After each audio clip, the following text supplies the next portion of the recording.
এখন ঘরে বসে বানিয়ে ফেলতে পারবেন এমন সুন্দর মজাদার ডিম সুন্দরী পিঠা। হঠাৎ করে আত্মীয়স্বজন এলে এমন সুন্দর করে মজাদার পিঠা বানিয়ে দিলে আপনারই প্রশংসা সবাই পঞ্চমুখ হবে। So welcome to my channel Rukas daily vlog. আসসালামু আলাইকুম। প্রথমে একটা বলে একটা ডিম ভেঙে নেব, তাতে দেবো স্বাদ মতো লবণ, 1 কাপ চিনি। চিনিটাকে গলে যাওয়া অবধি ভালো করে একটা হ্যান্ড মিক্সার দিয়ে ভালোভাবে মিশিয়ে নেব, যেন কোনো চিনির দানা না বেঁচে থাকে। আপনারা এখানে চিনির গুঁড়াও ব্যবহার করতে পারেন। যখন চিনিটা এমন পর্যায়ে চলে আসবে, বেশি ফোমি বানানো যাবে না, 1/2 কাপ ময়দা দিয়ে দিব, আর 1/2 কাপ সুজি, আর 1/2 কাপ দুধ দিয়ে দিব।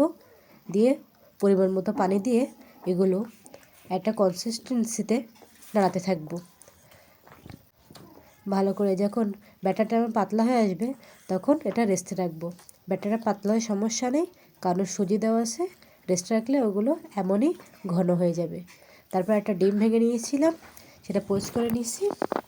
এবার কড়াইতে তেল দিয়ে ডিমটাকে এপিট ওপিট ভালো করে মিশ্রণটাতে মিশিয়ে ডিমে দিয়ে দিব। এভাবে প্রতিটা স্টেপ ফলো করতে হবে।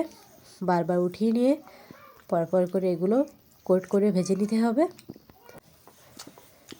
বারবার ভেজে নিতে হবে এবং গোল্ডেন কালার আসা অবধি অপেক্ষা করতে হবে।